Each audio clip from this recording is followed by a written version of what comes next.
Habla un ex alto cargo ministerio sobre él. Carlos María Juárez Colera, Madrid, 1965, es ingeniero de caminos con una larga trayectoria vinculada a la planificación ferroviaria. Entre 2001 y 2004 fue gerente de infraestructura de Adif. Se convirtió en asesor en materia de ferrocarriles del Ministerio de Fomento y volvió a Adif como jefe de infraestructura. Entre 2009 y 2011 fue director general de infraestructuras ferroviarias en el Ministerio de Fomento y en 2012 regresó a Adif como gerente del área de estudios funcionales y posteriormente director de planificación funcional. Desde 2022 trabaja como consultor independiente en cuestiones de transporte y movilidad. Tan complicado resulta algo en apariencia tan sencillo en el caso de los trenes contratados para Asturias y Cantabria como tomar un tren en que ya es operativo y copiar su tamaño. El llamado método comparativo no se utiliza habitualmente, es algo inusual. ¿Es posible? Sí, pero al no estar expresamente contemplado en la normativa española de Galibos. Para utilizarlo hay que remitirse a la normativa europea, porque cuando se hizo la transposición de esa norma europea no se contempló este método. Pero como en términos generales la norma española remite a la normativa europea de seguridad ferroviaria, es posible emplearlo. ¿Y entonces, por qué 2 años para resolver esa cuestión? En 2015 se estableció una nueva normativa de Galibos que aumenta las distancias entre el tren y el obstáculo, el hastial y la bóveda del túnel. Y eso se produce para facilitar la evacuación en caso de accidente. Eso no implica que tengas que dejar de emplear lo ya construido, porque las normas técnicas, al igual que las leyes, son de aplicación a partir de su publicación.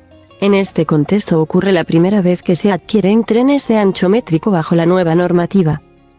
Y si vas a su aplicación estricta te encuentras en un callejón sin salida, o quedan trenes tan estrechos que pierden mucha capacidad de transporte o hay que hacer muchos esfuerzos para cumplir la norma. Aún así, se lanzó la licitación. No entiendo el debate en algunos medios, porque los trenes no se contrataron con medidas específicas inadecuadas. Da la impresión de que los trenes no cabrían por los túneles, sí cabrían, pero serían demasiado estrechos o habría que acudir a las excepciones previstas o a la normativa europea para cumplir lo que dice la regulación española. Eso pasa en los trenes de la red de FEB y en gran parte de los trenes y túneles de la red de ancho ibérico, en los que no se respetan actualmente las distancias establecidas en la normativa de Galibos de 2015. En alta velocidad no ocurre, porque por temas aerodinámicos la distancia entre trenes y túneles es más que suficiente. ¿Qué hizo Renfe? No tuvo que hacer nada pues la normativa solo es aplicable a los nuevos trenes. En este caso, como el contrato era nuevo, la situación no estaba clara. Una de las primeras opciones sería solicitar a Adif la circulación de trenes con un gálibo superior, algo que prevé la propia norma. La otra, jurídicamente más sólida, aplicar el método comparativo que, aunque no está en la normativa de Galibos española, sí hace referencia a la legislación comunitaria en materia de seguridad ferroviaria, por lo que resulta absolutamente legal. Pero, 2 años para resolver eso. El problema es quién le pone el cascabel al gato. Aquí hay 3 actores, Adif, Renfe y la Agencia de Seguridad Ferroviaria. Entre los 3 no han sido capaces de resolver esto. Con un contrato de 2020, no hay ningún error técnico, solo ese debate sobre el método más adecuado para resolver el problema del cumplimiento normativo. Al parecer fue la empresa adjudicataria la que advirtió de la situación. No, eso lo conocían técnicos de Renfe, lo sé porque conozco a muchos y son técnicos muy competentes.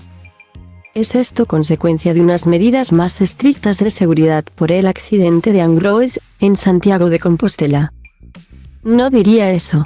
Es cierto que el accidente aceleró algunas medidas que ya estaban previstas, como la creación de la Agencia de Seguridad Ferroviaria, planteada ya con anterioridad, pero cuya creación se retrasó por la crisis de la subprime.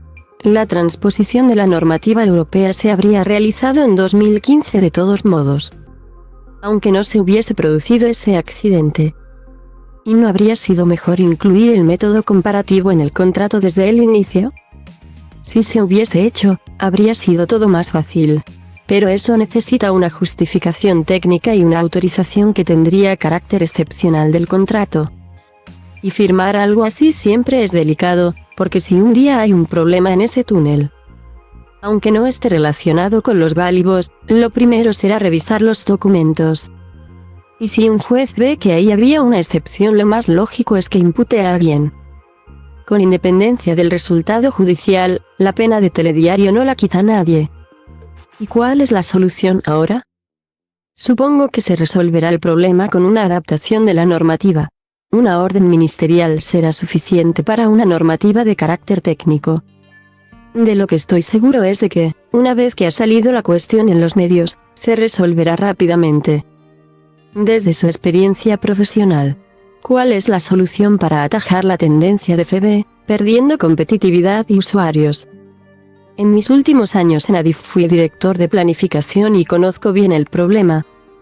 FEBE parte de un hándicap, que las estaciones están en general muy lejos de zonas habitadas, donde están cerca el servicio funciona bien.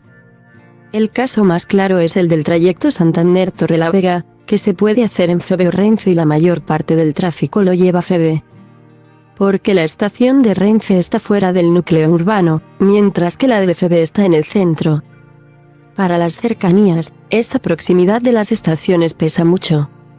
En el resto de la red de FEBE es difícil encontrar puntos competitivos.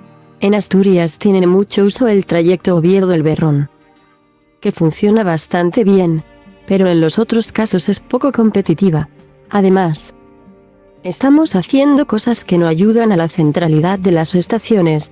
El caso de Gijón es paradigmático, había una estación más céntrica, que se sacó a mediados del siglo XX al Humedal y de ahí a Sanz Crespo a principios del XXI. Incluso se ha planteado llevarla a la calzada. Eso es un despropósito mayúsculo. Está todavía sobre la mesa construir una estación intermodal en la calzada. Si se hace eso, mejor suprimir el tren de ancho métrico, pues apenas tendrá pasajeros. En Avilés también se plantea un traslado hacia el exterior. Hacemos mucho daño al ferrocarril quitando la centralidad de las estaciones.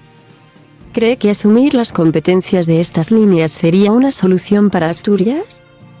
Sería absolutamente sensato. Lo hicieron Cataluña y Valencia y otras regiones, que montaron sus empresas ferroviarias propias. Quedarían las grandes líneas intercomunitarias como estatales. Pero todos los movimientos en las cuencas mineras, o el centro de Asturias, Avilés, Gijón no tiene mucho sentido que sean de competencia estatal. Podrían ser perfectamente de titularidad autonómica. Cuando estudiamos las actuaciones en Gijón nos planteamos la posibilidad de que FEBE continuara el trayecto por el interior de la ciudad del modo tranviario hasta la Plaza de Europa. Hubiera sido una buena idea para ganar pasajeros, pero es una actuación que no entra en las competencias de Adif. Tendría todo el sentido del mundo. Eso sí, negociar unas transferencias conllevaría la dificultad de acordar las cuestiones financieras. La Unión de Consumidores de Asturias reclama la dimisión de toda la cúpula del Ministerio de Transportes, desde la ministra Raquel Sánchez, hasta la secretaria de Estado, Isabel Pardo de Vera, y el presidente de Renfe, Isaías Taboas, por el escándalo del FEBE Mocho, los trenes encargados para la red de ancho métrico que no pudieron construirse por deficiencias en el tamaño. En una rueda de prensa, el presidente de la Unión de Consumidores, Dacio Alonso, pidió que el Principado asuma la gestión operativa de las cercanías, siguiendo el modelo catalán, y plantea que haya una transferencia anual a Asturias de 300 millones anuales durante 5 años para abordar las inversiones necesarias en la infraestructura ferroviaria. Alonso relató las decisiones tomadas por los gobiernos del PSOE y el PP en el gobierno de España que condujeron a un desmantelamiento de la antigua FEBE hasta convertirla en un servicio deficiente.